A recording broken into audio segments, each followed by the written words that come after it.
समझ बोलो, तो सिंपल है। This is A and B are 100 meters, 100 kilometers apart on the highway. दो पॉइंट्स बना लिया A और B.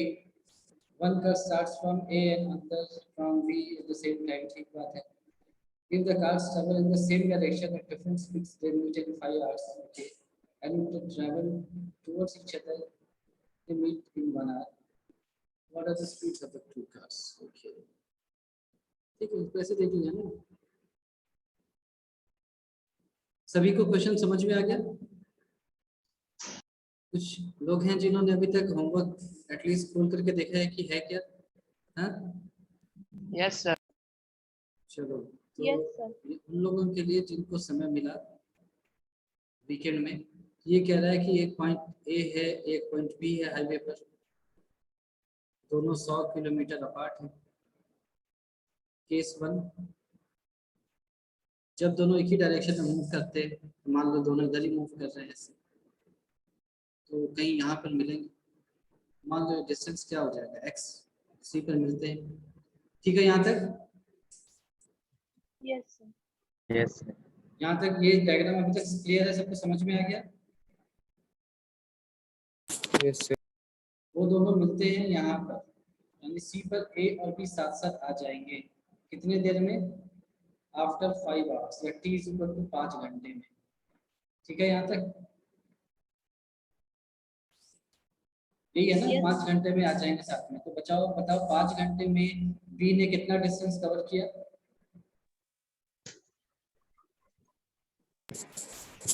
Sir 100x kilometre. B नहीं सर, बी ने x किलोमीटर। बी तो यहाँ से यहाँ गया ना 5 सर घंटे x में, किलोमीटर। मात्र x।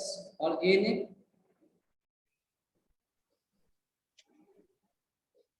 100 plus 100 plus x। ठीक है ना? यस सर 100 से। तो बस तुमको यहाँ से तो स्पीड इसकी मान लो, क्या मानोगे? कुछ भी मान लिया, या ऐसे मान लिया जैसे कि इसने कितना कवर किया? 100 प्लस x था ना इसका, सॉरी स्पीड की डिस्टेंस। इसमें हम वेरिएबल को कम से कम रखते हैं, तो ये क्या है? हाँ, टाइम आपका 5 आवर्स हो गया। Time is equal to 5 hours है। डिस्टेंस आपको पता है, ए के लिए डिस्टेंस क्या हो जाएगा? 100 प्लस x। तो ए की स्पीड ऑफ ए क्या हो जाएगी? 100 प्लस x बाई 5। ठीक है। Yes sir. Speed of B क्या हो जाएगी बता दो? बी की स्पीड क्या हो जाएगी? x/5। x/5। ये हो जाएगा कि यहाँ तक कोई मुश्किल है? No no sir. बस ठीक है, तो केस 2 कर लिया। मैंने ऐसा क्यों किया? मैंने देखो y z फालतू के वेरिएबल्स नहीं इन्वॉल्व किए, उसका कारण है। क्या कारण है अभी देखो। इसमें जो क्वेश्चन है, ऐसे क्वेश्चंस में जो क्वेश्चन की सिमेट्री है, हम उसको यूज करने का प्रयास करते हैं, है ना? क्वेश्चन की सिमेट्री का मतलब क्या है अभी मैं बताता हूँ। सेकंड पार्ट याद है किसी को? क्या हो रहा था? दोनों यस सर, दोनों एक दूसरे की डायरेक्शन में। तरफ आ रहे थे और 1 घंटे पे मिल रहे थे। ठीक है, तो मान लो हाँ। पॉइंट यहाँ पर मिले, इसको डी मान लिया। ठीक है, 1 घंटे में मिल रहे। ठीक है, अच्छा मान लो ये डिस्टेंस है आपका। चलो हम अभी वेरिएबल्स देखो, सिमेट्री का मतलब क्या होता है?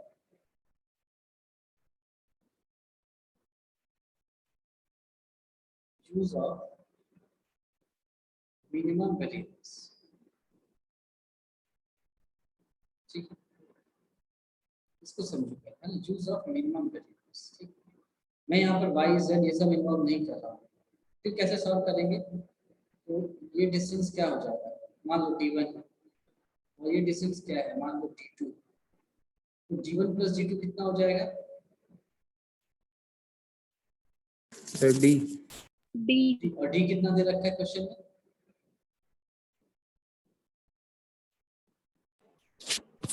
100 था ना, 100 किलोमीटर। 100 दे रखा है। यहाँ तक ठीक है? Yes sir. ए ने डिस्टेंस कवर किया d1, बी ने डिस्टेंस कवर किया d2, और दोनों का सम कितना हो जाएगा? 100। यहाँ तक समझ में आ गई बात? यस। अच्छा, तो डिस्टेंस कवर्ड बाय ए, तो डिस्टेंस कवर्ड बाय ए को मैं क्या बोल सकता हूँ, speed of A into time taken, ठीक है, यही होता है Yes. ना। तो स्पीड ऑफ ए कितना है बता दो मुझे, ये 100x 100 plus 100 x plus x 5. upon into 1 से करने की जरूरत नहीं, उतना ही रहेगा, ठीक है। और डिस्टेंस कवर्ड बाय बी कितना हो जाएगा, speed of B into time taken, वो सिंपल x by 5 हो जाएगा, ठीक है। यहाँ तक ये इक्वेशन समझ में आ गया। Yes, yes sir. sir अब देख लो ये क्या आ Yes, रहा है, sir. 100 plus 2x is equal to 500 आ गया क्या, तो यहाँ से 2x is equal to 400 आ गया, तो यहाँ से x हो जाएगा 200। x क्या था, एक मिनट, क्या माना था हमने, x ये डिस्टेंस माना था। आपको क्या पूछा है, स्पीड ऑफ ए और स्पीड ऑफ बी पूछा है क्या, एक minute, what are the Yes, speeds, ऐसा पूछा है। निकाल लो। Yes, sir. Speed of A क्या था, 100 plus x, 100 plus 200 by 5, 300 by 5 which is equal to 60 kilometre per hour, ये हो जाएगा। स्पीड ऑफ बी क्या था, वो simple x by 5, 200 by 5 which is equal to 40 kilometre per hour. ये सही है बिल्कुल, क्यों ऐसा है, अगर तो 1 घंटे में ए कितना कवर कर लेगा, 60 किलोमीटर, और बी कितना कवर कर लेगा, 40 किलोमीटर, दोनों का सम 100 होना चाहिए था, जो कि है 60 Yes, plus sir. 40 is equal to 100। yes ये आंसर बिल्कुल सही है। समझ में आया। सर ये D1 और D2 में जब आप इनटू टाइम टेकन लिए तो सर टाइम टेकन क्या है? टाइम टू 1 आ रहा है ना, 1 घंटा, तो 1 से मल्टीप्लाई अलग से नहीं किया मैंने, तो उतना ही आएगा, ठीक है।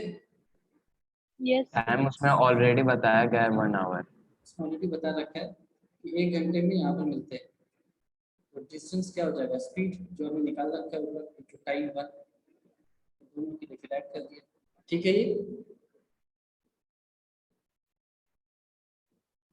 देखो इसमें कोई Yes, डाउट तो sir. नहीं है, सभी को समझ में आया No. जिसने पूछा था।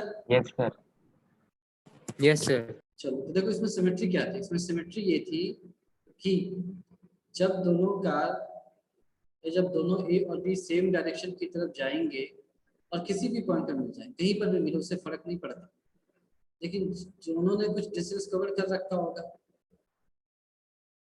उन दोनों का जो डिस्टेंस कवर्ड है d1 plus d2 वो हमेशा 100 रहेगा, है ना। ये एक इक्वेशन आपके पास ऑलरेडी है ना, आपको अलग से फ्रेम नहीं करनी है, तो आपको किसी भी तरह से इस तरह को यहाँ पर पहुंचना था, समझ में आई बात, है ना, आपको किसी भी तरह Yes. से यहाँ पर पहुंचना था, इसीलिए मैंने इस पार्ट को बाद में किया। मतलब जैसे क्वेश्चन तो चलो उसी फ्लो में दे रखा है, लेकिन हम किसी भी चीज को पहले कर सकते थे ना, पहले हम नीचे वाले से स्टार्ट करते, 1 घंटे में ऐसे कवर किया, कुछ वेरिएबल्स देते, फिर हम ऊपर वाले में जाते, ऐसा भी कर सकते थे। लेकिन हमारे को ये चीज़ बिल्कुल समझ में आनी चाहिए, ऊपर से इंफॉर्मेशन लेकर के हमको यहाँ पर सब्स्टिट्यूट करेंगे तो हमारा आंसर जल्दी निकल आएगा। ऐसा नहीं है कि हम किसी और तरीके से करेंगे तो आंसर आएगा ही नहीं, आंसर जरूर आएगा, है ना। आप चाहो तो 3-4 वेरिएबल्स भी और इंकॉर्पोरेट कर सकते हो यहाँ पर, X Y Z A B, कुछ भी फर्क नहीं पड़ता, आंसर वहाँ से भी जरूर आएगा, लेकिन आपको थोड़ा कष्ट होगा, आपको थोड़ा ज़्यादा समय व्यतीत करना पड़ेगा, ठीक है। ये समझ में आ गया। Yes, sir.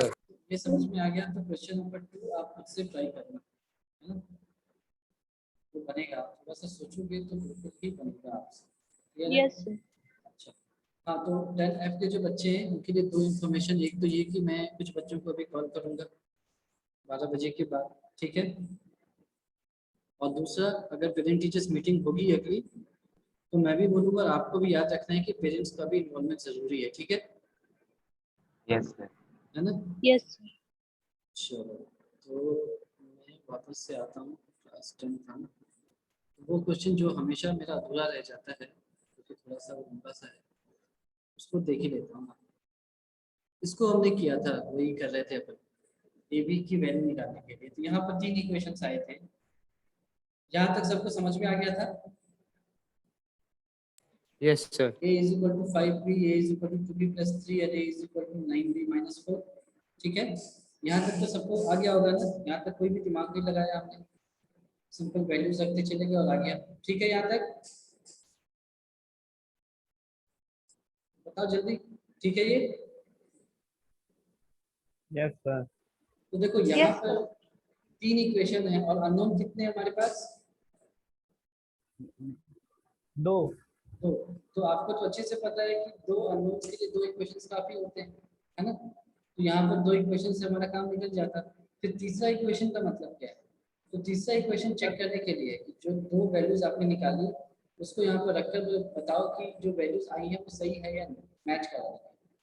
तो हमने यहाँ पर दोनों इक्वेशन को देखा, पहला और दूसरा, है ना। ये हमको थोड़े आसान दिखे। हम इन 3 में से किसी भी 2 इक्वेशन को सॉल्व करके और भी निकाल सकते थे और सभी सेम आंसर ही देंगे, है ना। तो हमने देखा कि सबसे आसान कौन सा है, तो पहला और दूसरा देखा, इनको सॉल्व करके a 5 और b बन रहा है। यहाँ तक समझ में आ गया था सभी को? बताओ बताओ, आया कि नहीं आया था यहाँ तक? यस सर, आ गया था। ठीक है, तो हमारा काम हो गया, 2 इक्वेशन से 2 वेरिएबल्स की वैल्यू आ गई। अब हमें क्या करना है कि उनको रख करके चेक करना है थर्ड इक्वेशन में कि जो हमारा आंसर आया वो सही है क्या, यानी 0 इज इक्वल टू 0 ऐसा आना चाहिए। तो हमने b को 1 यहाँ पर रखा, तो 9 इंटू 1 क्या हो जाएगा 9, माइनस 4 क्या हो जाएगा 5, और 5 क्या है इक्वल टू a, और a की वैल्यू में 5 है, यानी 5 इज इक्वल टू 5 बिल्कुल सही है। समझ में आया? Yes sir. अगर मान लो a की वैल्यू ऐसे लिखता हूँ मैं, मान लिया a की वैल्यू अगर 4 आती है यहाँ से, है ना, मान लो ये 4 होता है, तुम लिखते a is equal to 9 into B minus 4, b की वैल्यू 1 लेते ऊपर से, तो 9 इंटू 1 क्या होता है 9, माइनस 4 इज इक्वल टू 5, यानी a इज इक्वल टू 5 आता। फिर ऊपर जाते देखते कि a तो 4 है पर हमारा तो 5 आ गया, इसका मतलब हमारे a और b दोनों की वैल्यूज क्या है, गलत है। ठीक है, केवल ऐसा नहीं है कि आप कहोगे कि b की वैल्यू तो सही है a की वैल्यू गलत है, ऐसा नहीं है। b की वैल्यू रखनी पड़ी तो a की वैल्यू आ रही है, इसका मतलब b की वैल्यू भी गलत है और a की वैल्यू भी गलत है। समझ में आया ये? तो फिर ऐसे क्वेश्चन के लिए आप क्या कहोगे, नो सॉल्यूशन, कोई सॉल्यूशन नहीं। सर b की वैल्यू कैसे गलत होगी? क्यों a की वैल्यू गलत है, किसकी वजह से गलत है, क्या रखा था आपने? b की वैल्यू तो रखी थी। B One. रखे थे। हाँ, तो जब b को रखने से a की वैल्यू गलत आ रही है तो ऑब्वियसली b की वैल्यू भी गलत ही होगी ना, क्योंकि अगर b की वैल्यू सही रहती है तो a की वैल्यू भी सही आती है। समझ में?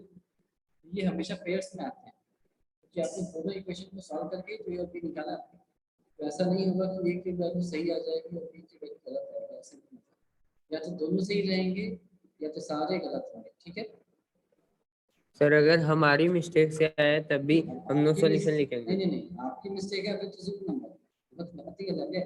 तो सर फिर कैसे पता चलेगा उसी टाइम अब या ये नो अब जैसे आप सॉल्यूशन एग्जाम में कोई पर? क्वेश्चन सॉल्व करके आते हो तो कैसे पता चलता है सही है गलत एग्जाम के बाद? अब ये आप कहो कि आपको कैसे पता चला कि आपने सही किया है गलत है, ये तो फिर से चेक करके देखो।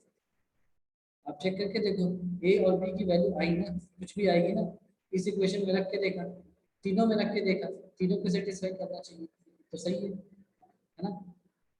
और नहीं कर रहा है तो फिर गलत है। फिर समझ में? मतलब 2 इक्वेशन को आपने सॉल्व किया है ना, मान लो ये 1 है और ये 2 है, ठीक है,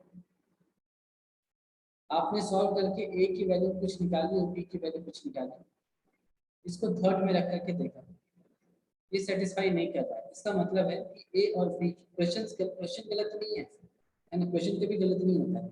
इसका मतलब है कि क्वेश्चन के लिए जो आंसर्स आए वो सही नहीं है, इसका मतलब कोई सॉल्यूशन नहीं होता। ये बात यहाँ तक कभी समझ में आई मैंने क्या बोला? Yes sir. है ना, क्वेश्चन कभी गलत नहीं होता। हाँ, ये हो सकता है कि आपसे जो क्वेश्चन पूछा जाए उसका आंसर ना हो, ये सही बात है, पर क्वेश्चन गलत नहीं होता। तो आपने 3 इक्वेशंस में से 2 को सॉल्व किया, एक और बी की वैल्यू निकाली, थर्ड में रखा, कुछ नहीं आया, मतलब गलत आ गया, तो आप कहोगे ए और बी का कोई भी सॉल्यूशन नहीं इस इक्वेशन को सेटिस्फाई करेगा। अब आपने चेक किया, आपने 1 और 2 से ही तो निकाला था ए और बी, तो यहाँ पर रख के देखो, एटलीस्ट 1 और 2 को तो सेटिस्फाई करना चाहिए ना। अगर वो भी नहीं सेटिस्फाई कर रहा है इसका मतलब आप गलत हो।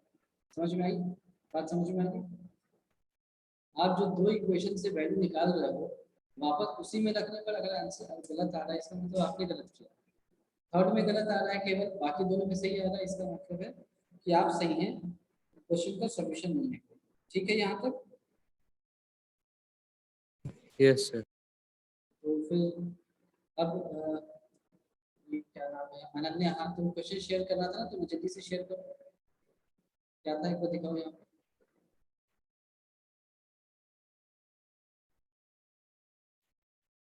हेलो अनन्या हो तुम? हेलो। Yes sir. हाँ वो क्वेश्चन जो था एग्जाम्पल था वो एक बार शो करना यहाँ। सर लेसन 1 का है, prove that √3 plus √5 is irrational. एक मिनट।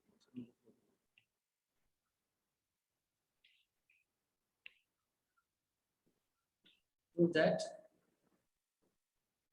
√3 plus √5 is irrational.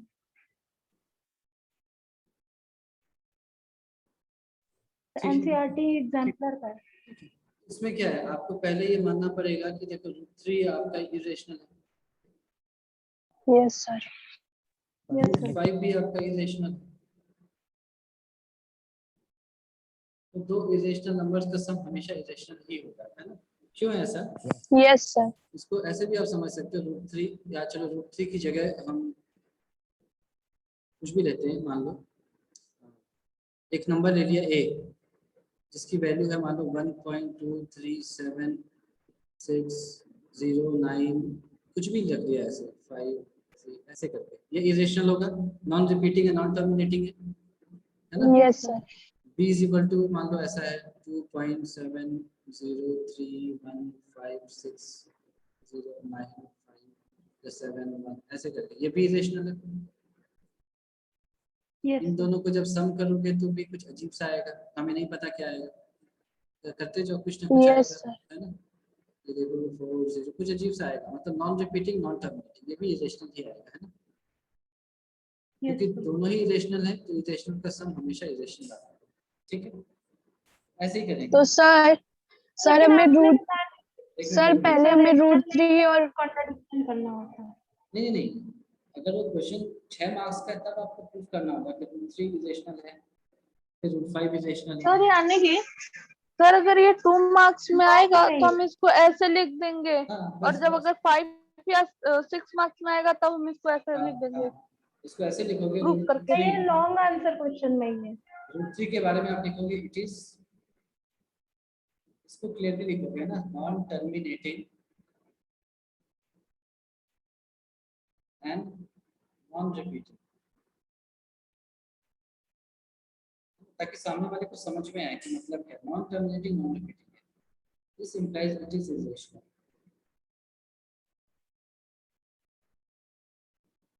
फिर आपने लिखा √5 के लिए भी सेम लिखा है ना, इट इज नॉन टर्मिनेटिंग, मैं लिख देता हूँ, it is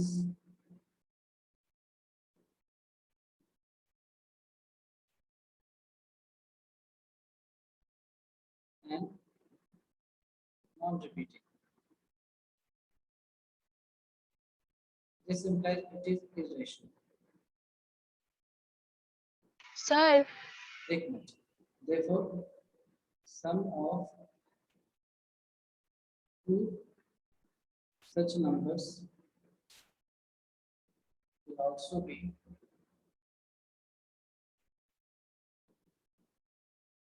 non-terminating and non-repeating.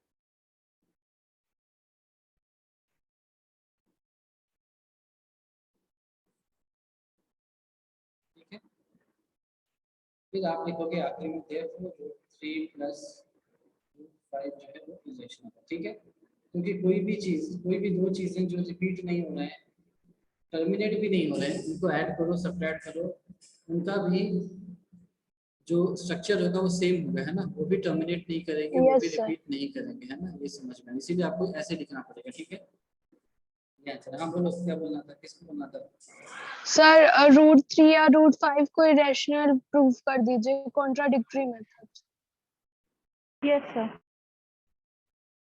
जैसे मान लो तुम्हारे पास एक नंबर है, कुछ भी मान लो √3 लिया है ना, ठीक है, ये तुम्हें प्रूव करना है, ये है Yes. क्या है ना। सबसे पहले हम देखो, अभी अपना दिमाग नहीं लगाना है ना, जैसा मैं कह रहा हूँ उसे सुनते जाओ, ठीक है। हम कैसे इसको स्टार्ट करते हैं, हमारी लाइन ऑफ थिंकिंग क्या होती है। पहली चीज, मैं जो लिख रहा हूँ सब कुछ एग्जाम में लिखना नहीं है ना। We have a problem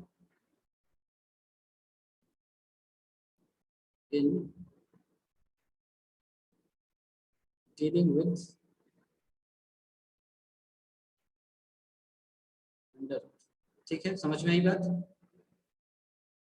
under root के साथ डील करने में हमको हमेशा ही प्रॉब्लम होती है और आगे भी होती रहेगी, ठीक है यहाँ तक। तो अगर अंडर रूट नहीं होता, सिर्फ 3 होता, तब तो हमने बता दिया होता।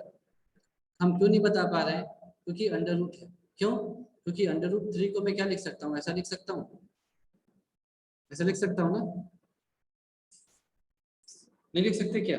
यस तो हम जो कहते हैं p/q के फॉर्म में एक्सप्रेस होगा या नहीं होगा, तो कोई कह सकता है तो बड़ा आसान है, ऐसे करके डिवाइड करके देख लो क्या आ रहा है। ये रिपीट करेगा, टर्मिनेट करेगा या नहीं करेगा, टर्मिनेट नहीं रिपीट करेगा, उसके हिसाब से बता देना कि रेशनल है या इरेशनल है। ये बात समझ में आ गई यस है ना। जनरल अप्रोच क्या होता है, हमारे को कोई भी नंबर दिया, फ्रैक्शन के फॉर्म में हमने कन्वर्ट किया और करके देख लिया कि भाई वो टर्मिनेटिंग होगा या नॉन टर्मिनेटिंग होगा, रिपीटिंग होगा या नॉन रिपीटिंग होगा, वहां से जिस कैटेगरी में फॉल करेगा उसको हमने बता दिया कि रेशनल है या इरेशनल, ठीक है ये, यस है ना। लेकिन Yes, √3/1 ऐसे हम डिवाइड करना हमको आता नहीं है। क्यों? क्योंकि √3 में हमें बड़ा कष्ट होता है, तो हमने ये अप्रोच छोड़ा। अगर ये कर पाते तब तो बड़ा आसान था, तब तो पता चल जाता कि रेशनल है ये रेशनल है ना। तो रूट के साथ मुश्किल है, तो वो रास्ता छोड़ दिया हमने। फिर हमने अगला अप्रोच देखा, क्या किया, मान लिया √3 = p/q, है ना। p/q क्या हो जाएंगे, कोप्राइम्स, और ऑब्वियसली हमने मान लिया कि ये क्या है, रेशनल, ठीक है। यहाँ तक ठीक है। क्यों माना ऐसा? क्योंकि अगर मान लो कोई भी नंबर है दुनिया में, कोई भी रियल नंबर है, तो या तो वो रेशनल होगा या तो इरेशनल होगा, है ना। Yes sir. इसके अलावा कुछ नहीं हो सकता। और इरेशनल नंबर के साथ हम खेल नहीं सकते, हमें पता ही नहीं है इसको कैसे डील करते हैं, तो इसके साथ खेलते हैं। इसकी सारी प्रॉपर्टी सेटिस्फाई हो गई तो रेशनल है, एक भी नहीं हुई तो वो इरेशनल की कैटेगरी में आ जाएगा, ठीक है, समझ में आया। Yes sir. तो यहाँ सर मतलब हम लोग सबसे पहले लिखेंगे कि लेट √3 बी रेशनल नंबर। क्यों? क्योंकि हमें पता ही नहीं है क्या है, तो जब पता नहीं है, इतना पता है कि रियल नंबर है, तो हमने इसको रेशनल मान लिया, है ना। क्योंकि इरेशनल मान करके सॉल्व नहीं कर सकते, डिवाइड करके हम कर नहीं पाएंगे इसको, क्योंकि अंडर रूट में प्रॉब्लम होती है, तो वहीं पर वो बात छोड़ दी। रेशनल इरेशनल, अगर इरेशनल पता ही होता तो फिर तो करने की जरूरत ही नहीं थी, यहीं पर लिख देते, है ना। तो हमें पता नहीं है, पता नहीं है तो प्रूफ करना पड़ेगा। इरेशनल को लेकर के हम कुछ भी प्रूव नहीं कर सकते, है ना, क्योंकि इरेशनल की प्रॉपर्टीज हमको समझ नहीं आती है, रेशनल की आती है। तो रेशनल के साथ सारी प्रॉपर्टी सेटिस्फाई हो जाएंगी तो रेशनल है, एक भी नहीं हुई तो फिर वो इरेशनल हो जाएगा। क्यों? क्योंकि नंबर या तो रेशनल हो सकता है एक समय, या तो इरेशनल हो सकता है। तो ये बैकग्राउंड समझ में आ गया सभी को? Yes sir. ठीक है। Yes sir. अगर रेशनल Yes, sir. समझ में आ गया तो नेक्स्ट स्टेप क्या हो जाएगा, इसको स्क्वायर करना। क्यों किया स्क्वायर? क्योंकि हम रूट के साथ खेल नहीं सकते, हमको पता ही नहीं है, ये ऐसा कुछ हो जाएगा। This implies p² will be equal to क्या हो जाएगा, 3 times q², ठीक है।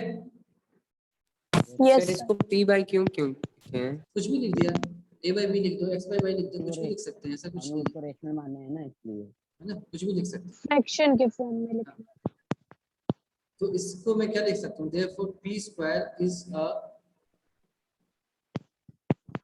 multiple of 3, है ना, यानी कि 3 के टेबल में p² आएगा, है कि नहीं।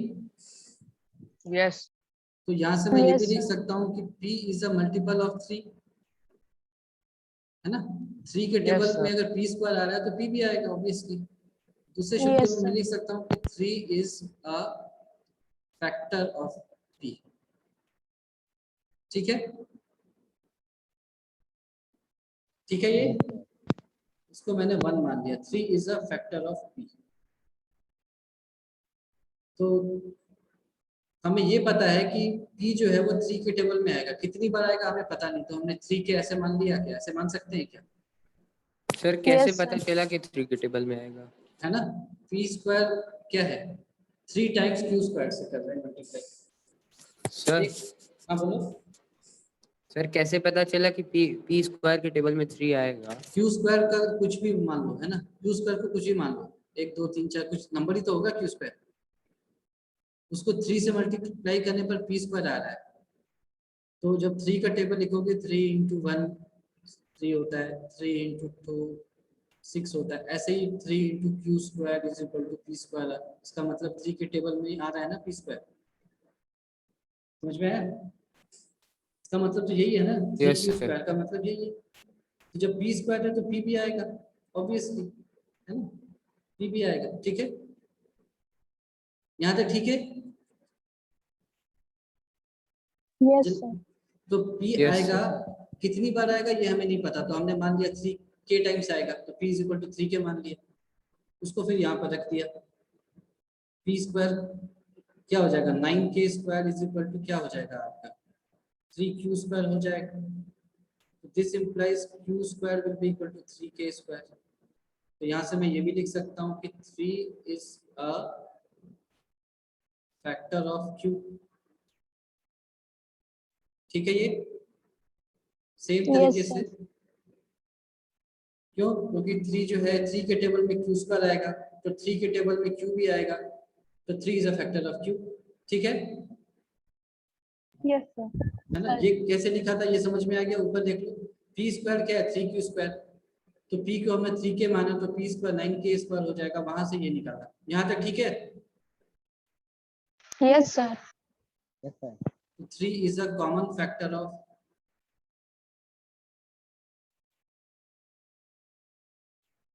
पी एंड क्यू, है ना। 3 जो है वो p का भी फैक्टर है, q का भी फैक्टर है, तो कॉमन फैक्टर है। This implies p and q are not coprimes. ठीक है ना। लेकिन आपने ऊपर Yes, में sir. Yes, sir. ऊपर में क्या माना था आपने, p और q कोप्राइम्स हैं, रेशनल है। इसका मतलब ये गलत रहा था। हमने, हमारा आंसर गलत क्यों आ रहा है? क्योंकि हमने p को रूट 3 को रेशनल मान लिया था। This implies root 3 is an rational number. ठीक है ये? Yes, sir.